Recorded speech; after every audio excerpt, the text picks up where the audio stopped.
नमस्कार दोस्तों। आज मैं जो अमेरिका के राष्ट्रपति ट्रंप ने पाकिस्तान के सेना अध्यक्ष फील्ड मार्शल आसिम मुनीर को अमेरिका में जो लंच और डिनर पर इनवाइट किया, क्यों किया, इसी के बारे में मैं बता रहा हूँ। और अमेरिका के जो भी राष्ट्रपति जो इनवाइट किए हैं पाकिस्तान, इसके पूर्व भी जियाउल हक को, परवेज मुशर्रफ को, तो उसके पीछे कारण क्या था। तो पहली चीज़ कि जो भारत के प्रधानमंत्री मोदी जी हर जगह बोलते चल रहे हैं कि ट्रंप ने उन्हें इनवाइट किया, लेकिन वो नहीं गए। कभी वो बोलते हैं उड़ीसा में जा कर के कि ये जगन्नाथ जी का धरती के कारण मैं अमेरिका नहीं गया। बिहार में आने के बाद उनका स्टेटमेंट कुछ होता है। तरह तरह के अपने तरफ से वो बयान दे रहे हैं, अपने मुँह मियाँ मिट्ठू पर। इसका मतलब होता है कि अपनी प्रशंसा खुद करनी, जबकि यह भी कहा जा रहा है कि अमेरिका के राष्ट्रपति ट्रंप ने मोदी जी को इनवाइट नहीं किया, क्योंकि वे उनसे पहले आसिम मुनीर को इनवाइट कर चुके थे। उसका कारण यह है कि अभी जो ईरान इसराइल में जो युद्ध छिड़ा हुआ है, तो ईरान को कंट्रोल करने के लिए या ईरान को पर अपनी पकड़ को मजबूत करने के लिए उन्होंने आसिम मुनीर को इनवाइट किया। दूसरी बात, अगर उन्होंने मोदी जी को इनवाइट भी किया था तो जाना चाहिए, क्योंकि अंतर्राष्ट्रीय संबंध में विदेश नीति बैकबोन होता है। उसका कारण यह भी था कि अगर शायद ये जाते तो ट्रंप कुछ नर्म पड़ते, उसके बाद उनकी सोच में, उनके विदेश नीति में बदलाव आता।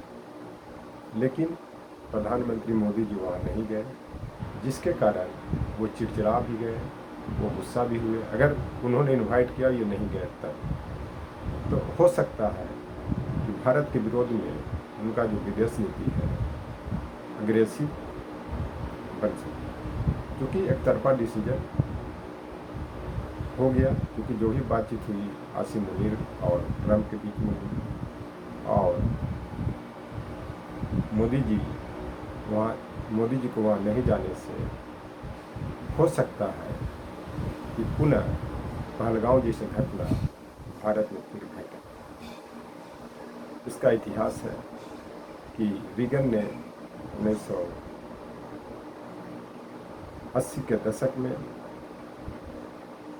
उस समय के पाकिस्तान के तत्कालीन सेना अध्यक्ष जियाउल हक को इनवाइट किया था।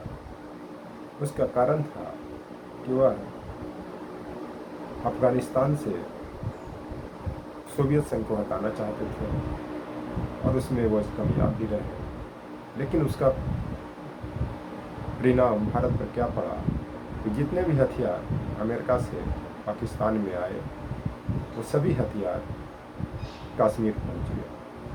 जो 80 के दशक में वहाँ पे आतंकवादियों का जो आतंक मचा, ये किसी से छिपी हुई बात नहीं है।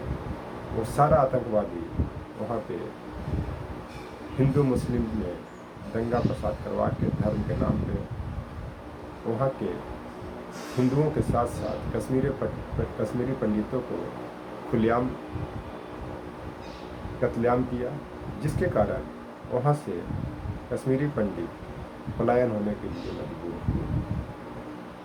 अगली बात, वहाँ की स्थिति क्या हुई कि जो उस समय के खुफिया तंत्र के जो इराक के अध्यक्ष एस दुल्लत थे, कैसा उनका खुफियागिरी थी कि मिले हुए थे उस संदेह के घेरे में कि वहाँ पे बहुत दिनों तक कत्लेआम होते रहा।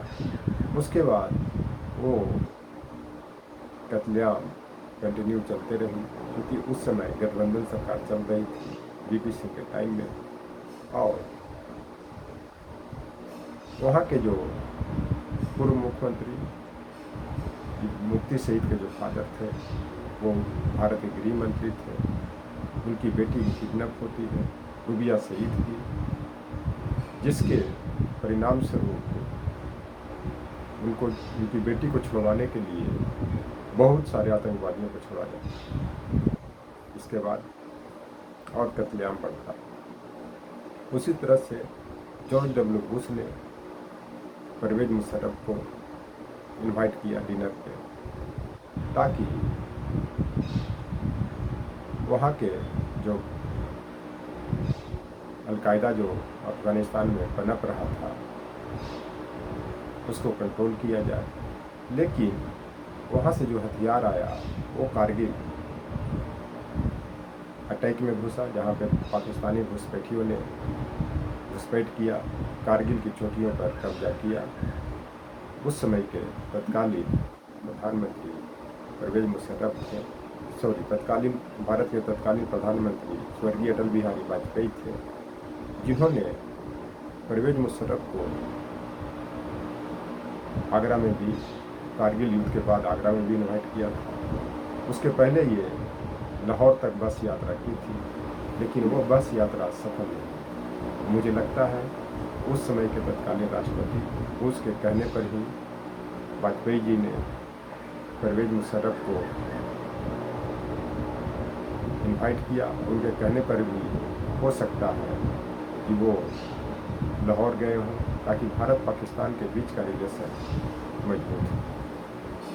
लेकिन उस समय अमेरिका का उद्देश्य ओसामा बिन लादेन को पकड़ना था, क्योंकि WTO पर जो अमेरिका में न्यूयॉर्क में ट्विन टावर पर जो अटैक हुआ था, उसमें अमेरिका में बड़े पैमाने पर अमेरिकी नागरिक के साथ साथ अन्य देश के नागरिक भी मारे गए थे। कारगिल युद्ध का क्या परिणाम हुआ किसी से छिपी हुई बात नहीं है। एक तरह से ये नींद बेच के झुकनी खरीदने वाली बात थी। मतलब ज़्यादा फायदा की जगह पर ज़्यादा नुकसान हुआ, वो सब कारगिल में देखें। उसी तरह से अभी जो ट्रंप ने आसिम मुनीर को जो इनवाइट किया है, उसका परिणाम यही होगा कि ईरान पर कंट्रोल करने के लिए या ईरान को युद्ध में हराने के लिए सारा आर्म्स पाकिस्तान आएगा, और वो फिर आर्म्स पुनः कश्मीर पहुंच सकता है। ये अलग चीज़ है, ये 5 से 7 साल लगे, 8 साल लगे, 10 साल लगे, हो सकता है कि आप जल्दी लगे, इसमें तो मैं नहीं जाऊंगा। इस कारण ये जो ट्रंप ने आसिम मुनीर को इनवाइट किया है, इस चलते भारत सरकार को सतर्क रहने की ज़रूरत है, क्योंकि ईरान इसराइल में युद्ध छिड़ चुका है।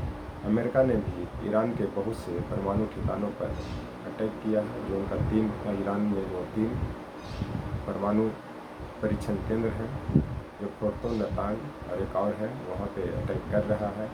लेकिन ऐसा लगाया जा रहा है, अनुमान लगाया जा रहा है, ईरान के जो परमाणु प्रतिष्ठान है वो सुरक्षित है। इसके साथ साथ अमेरिका के जो सैन्य अड्डे बहरीन, कतर, दुबई और सब जो पश्चिम एशिया में है, जो वायुसेना के जो अड्डे हैं, उसको भी सुरक्षित रखने के लिए आसिम मुनीर उचित है, क्योंकि मुस्लिम कंट्री में पाकिस्तान बहुत मजबूत कंट्री है।